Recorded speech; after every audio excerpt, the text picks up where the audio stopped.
Friends, आज की इस वीडियो में हम आपको क्लास 12 के इम्पोर्टेंट टॉपिक के बारे में बताएंगे। सारा टॉपिक आपका एनसीईआरटी से होगा।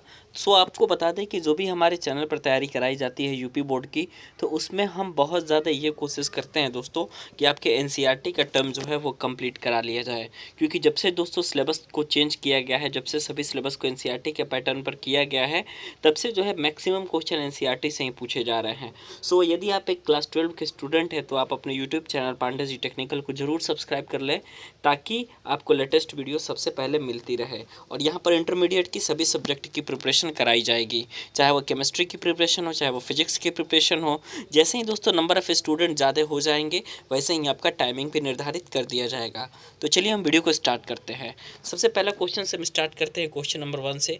क्वेश्चन नंबर 1 ये कह रहा है कि निम्न पदों को परिभाषित कीजिए। आपको क्या करना है? निम्न पदों को परिभाषित करना है। वो पद कौन कौन से हैं? तो आपका मोल अंश है, मोललता है, मोलरता है और द्रव्यमान प्रतिशत है। या फिर इसी क्वेश्चन को एक और तरीके से पूछा जा सकता है।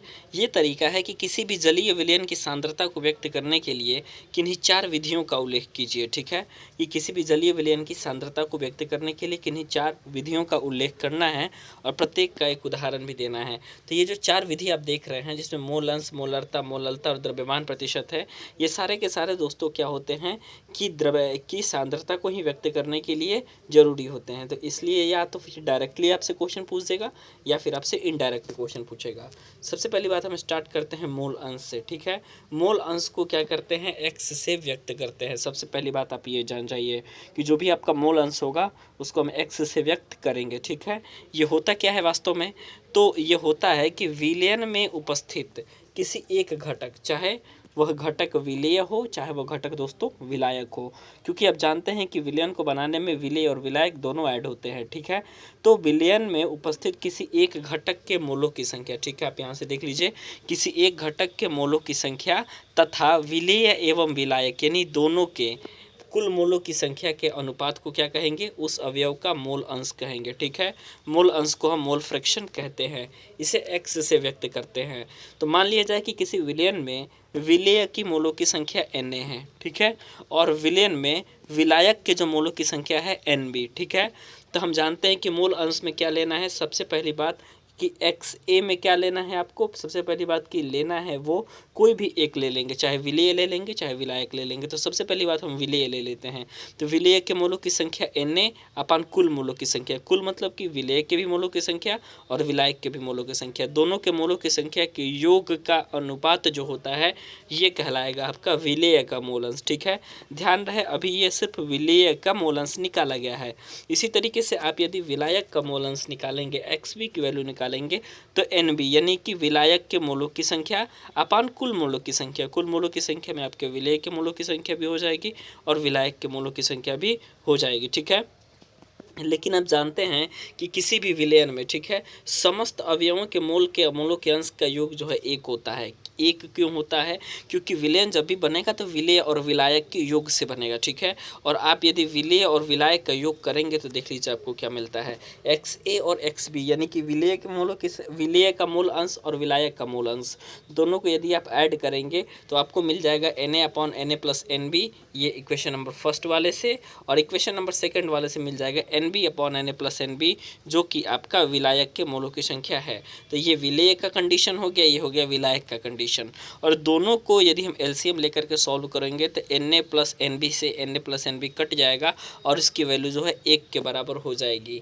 यानी कि XA + XB की जो टोटल वैल्यू होगी वो किसके बराबर हो जाएगी? ये 1 के बराबर हो जाएगी। अतः किसी भी द्विअंगी विलयन के अवयव के मोल अंश यदि ज्ञात हो तो दूसरे का मोल अंश आराम से ज्ञात किया जा सकता है। पहले का मोल अंश ज्ञात हो तो 1 में से घटा देंगे तो दूसरे का मोल अंश ज्ञात हो जाएगा, चाहे दूसरे का मोल अंश ज्ञात हो तो पहले वाले को 1 में से घटा देंगे तो उसका मोल अंश ज्ञात हो जाएगा। ठीक है, और एक और बात याद रखना है कि जो आपका मोल अंश होता है ये विलयन के टेम्परेचर पर निर्भर नहीं करते हैं, ये विलयन के तापमान पर निर्भर नहीं करते हैं। तो इस तरीके से ये क्या होगा दोस्तों? मोल अंश हो गया, जो कि बहुत बार एग्जामिनेशन में पूछा गया है। अभी हम आपको और ज़्यादा इंपॉर्टेंट क्वेश्चन कराने वाले हैं। ठीक है, अब बात आती है मोललता की। ठीक है, मोललता क्या होता है? मोलारिटी जिसको कहते हैं।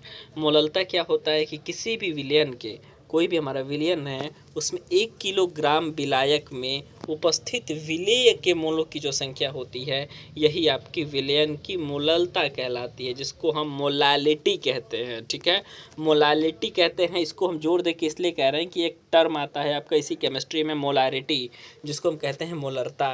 लेकिन ये क्या होता है दोस्तों, ये होता है आपका मोललता, जिसको मोलालिटी कहते हैं। तो उसमें क्या होता है कि किसी भी विलयन में यदि 1 किलोग्राम विलायक है तो उसी 1 किलोग्राम विलायक में यदि उपस्थित विलेय के मोलों की संख्या हम ज्ञात करें तो ये क्या कहलाती है, ये विलयन की मोललता कहलाती है।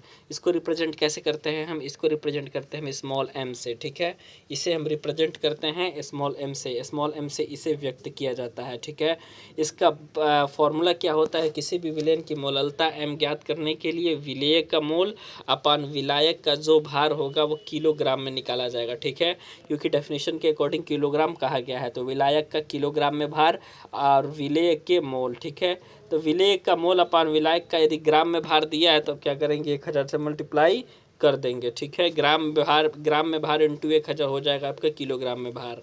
इस तरीके से मोललता हो जाएगी। ठीक है, अब मोललता की इकाई की बात करते हैं। तो मोललता की जो इकाई होती है, विलेय का जो मोल, ये विलेय के जो मोल है तो इसका तो मोल हो जाएगा, और विलायक का जो ग्राम है यानी कि ये भार है तो ये क्या हो जाएगा, किलोग्राम में इसका भार होता है। चूँकि ये है आपका अंश में, चूँकि ये है आपका डिनोमिनेटर में, तो डिनोमिनेटर से आपका फिर से न्यूमरेटर में जाएगा तो किलोग्राम इनवर्स हो जाएगा। यानी कि मोललता की जो इकाई होगी वो मोल किलोग्राम इनवर्स होती है। ठीक है, यदि विलेय के NB मोल विलायक के W ग्राम में घुले हों तब मोललता का formula NB upon capital W into 1000 होगा। अब हम आगे बात करते हैं। अब बात करते हैं आपके मोलरता के बारे में। हम कहे हैं कि मोलरता और मोललता दो अलग अलग चीज़ है। ठीक है, अब हम बात करते हैं मोलरता के बारे में। मोलरता भी होती है जो दोस्तों, इसको सबसे पहली बात कि इसको डिनोट करते हैं कैपिटल M से, यानी कि कैपिटल M से इसको क्या किया जाता है, इसको कैपिटल M से परिभाषित किया जाता है। ठीक है, अब इसका डेफिनेशन क्या हो जाएगा कि 1 लीटर विलयन में घुले, ठीक है, 1 लीटर विलयन में घुले विलेय के मोलों की जो संख्या होती है, 1 लीटर विलयन में घुले उस विलयन की मोलरता कहते हैं। इनको उसे क्या कहते हैं, विलयन की मोलारिटी कहते हैं, यदि 1 लीटर विलयन में विलेय के मोलों की संख्या घुली हो तो। ठीक है, अतः वह विलयन जिसमें विलेय के 1 ग्राम मोल विलयन के 1 लीटर में उपस्थित हो उसे 1 M विलयन कहा जाता है। कई बार न्यूमेरिकल में आपका 1 मोल विलयन देता है, 1 M विलयन। तो 1 M विलयन कहने का मतलब ये हो जाएगा कि वह विलयन जिसमें विलेय के 1 ग्राम, ठीक है, मोल विलयन के 1 लीटर में उपस्थित हो, यानी कि विलेय का 1 ग्राम मोल विलयन के 1 लीटर में उपस्थित होगा तो 1 M विलयन कहा जाएगा। ठीक है, इस तरीके से आपका फॉर्मूला क्या हो जाता है मोलरता का फॉर्मूला आपका हो जाता है विलेय के मोलों की संख्या, विलेय के में कितने मोल हैं, और विलयन का आयतन हमेशा इसको क्या किया जाता है कि लीटर में ज्ञात किया जाता है। अब हम बात करते हैं इसकी इकाई की। इकाई क्या होती है, विलेय मोल लीटर इनवर्स, विलेय के मोल का तो मोल हो जाएगा, आयतन लीटर में है, ये आपका डिनोमिनेटर में न्यूमरेटर में जाएगा तो लीटर इनवर्स हो जाएगा। यानी कि मोल लीटर इनवर्स जो है ये किसकी इकाई हो गई, ये इकाई हो गई आपकी मोलरता की। तो इस तरीके से, और यदि विलेय के मोल बहुत बार हो रहा है तो विलेय के मोल का यदि आपको डेफिनेशन नहीं याद होगा या फिर फॉर्मूला नहीं याद होगा तो आपको ये फॉर्मूला याद करना है। ये है आपका विलेय के मोल का फॉर्मूला, जिसको कहा जाता है विलेय का द्रव्यमान अपान विलेय का मोलर द्रव्यमान। यानी कि पहली बात तो विलेय का द्रव्यमान निकाल लिए, अब विलेय का मोलर द्रव्यमान निकाले और दोनों का अनुपात ले लेंगे तो विलेय का मोल जो है ये निकल के आ जाएगा। अगली हम सांद्रता को व्यक्त करने की जो विधि है ये है आपका द्रव्यमान प्रतिशत। ठीक है, जिसको हम कहते हैं मास परसेंटेज। किसी भी विलयन में किसी अवयव का द्रव्यमान, यानी कि किसी भी विलयन में किसी भी अवयव का जो द्रव्यमान प्रतिशत होता है यह विलयन के प्रति 100 ग्राम में उपस्थित उस अवयव का द्रव्यमान होता है। ठीक है, प्रति 100 ग्राम में उपस्थित उस अवयव का द्रव्यमान होता है। यानी कि किसी भी विलयन में अवयव ए का द्रव्यमान यदि WA है, अवयव ए का जो द्रव्यमान है यदि WA है और अवयव बी का जो द्रव्यमान है वो WB है, तो ए का द्रव्यमान प्रतिशत निकालने के लिए WA upon WA plus WB multiplied by 100 है। ये भी क्या है, एक सांद्रता को व्यक्त करने की सांद्रता को व्यक्त करने का एक मेथड है, तरीका है जिससे सांद्रता आपकी व्यक्त होती है। तो इस तरीके से ये आपका कंप्लीट सेशन हो गया। इस तरीके से आप जान लिए कि सांद्रता को व्यक्त करने की कौन कौन सी इकाई होती है, जिसमें आप मोलरता जाने, मोललता जाने, उसके बाद आप जाने क्या मूल अंश जाने। ये एनसीईआरटी का क्वेश्चन है दोस्तों, इस बात को आप ज़रूर याद रखिएगा और इसी बात को याद रखते हुए इस प्रश्न को ज़रूर तैयार कर लीजिएगा। और साथ ही साथ आप यदि हमारे चैनल पर नए हैं तो आप चैनल को सब्सक्राइब कर सकते हैं, नीचे लाल बटन दिया होगा उस पर सब्सक्राइब करके यदि बेल आइकन को प्रेस करेंगे तो ऑल वाले बटन पर क्लियर कर दीजिएगा, जिससे सभी वीडियो की नोटिफिकेशन सबसे पहले आप तक पहुंचती रहेगी। इंटरमीडिएट के सभी सब्जेक्ट की प्रिपरेशन हमारे चैनल पर कराई जाएगी 2021 बोर्ड एग्जाम के लिए, तो आप शुरू से लेकर के अंत तक जरूर बने रहें यदि आपको बेटर मार्क्स पाना है तो। धन्यवाद।